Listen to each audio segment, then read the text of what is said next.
Bonjour. Alors je voulais vous donner une interprétation symbolique d'un texte qui est bien connu dans le Nouveau Testament chez Matthieu, qui est un texte qu'on a toujours interprété et qu'on interprète toujours comme le jugement dernier. Donc l'idée c'est à la fin des temps, le Fils de l'homme, c'est-à-dire Dieu en fait, viendra dans sa gloire, etc. Il s'assiera sur le trône de sa gloire et il jugera toutes les nations, et il séparera les uns d'avec les autres, comme le berger sépare les brebis d'avec les boucs.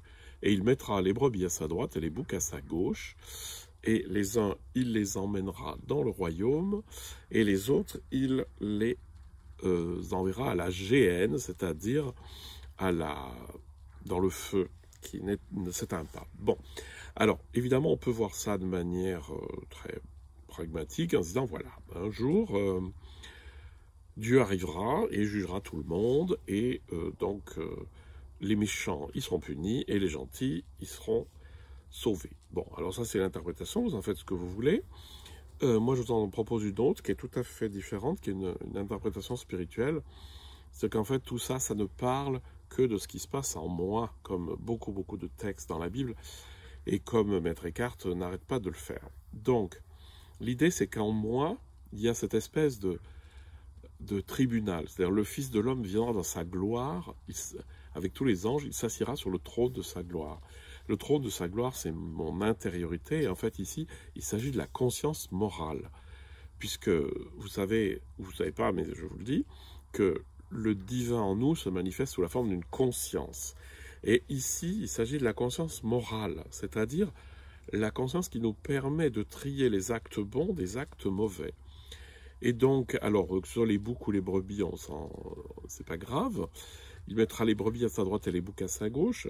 Ça voudrait dire, en fait, les actes bons et les intentions bonnes seront du côté positif, à droite, et les actes mauvais, côté négatif. C'est-à-dire, les actes bons, prenez possession du royaume qui a été préparé pour vous, c'est-à-dire seront noyés dans l'amour duquel il vient, tandis que les actes négatifs, les actes qui ne font pas du bien, ils sont destinés à être brûlés dans la géhenne. La géhenne, c'était une vallée de Jérusalem où on brûlait les ordures, et où donc ça brûlait nuit et jour. Et donc la géhenne, c'était pas terrible, hein.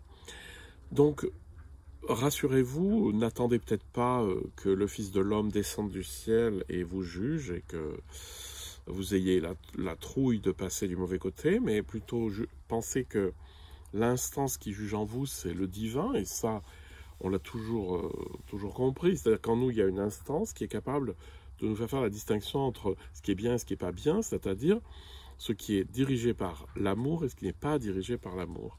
Et qu'à ce moment-là, sur mes actes et sur mes intentions, sur mes paroles, etc., je peux savoir si elles font partie du bon côté, c'est-à-dire, est-ce que cet acte a été fait par amour, est-ce que cette pensée vient de l'amour, ou est-ce que ça vient pas de l'amour? Et si ça vient pas de l'amour, ça doit simplement être brûlé. Et si ça vient de l'amour, eh bien, ça me fait entrer dans une joie et un amour éternel.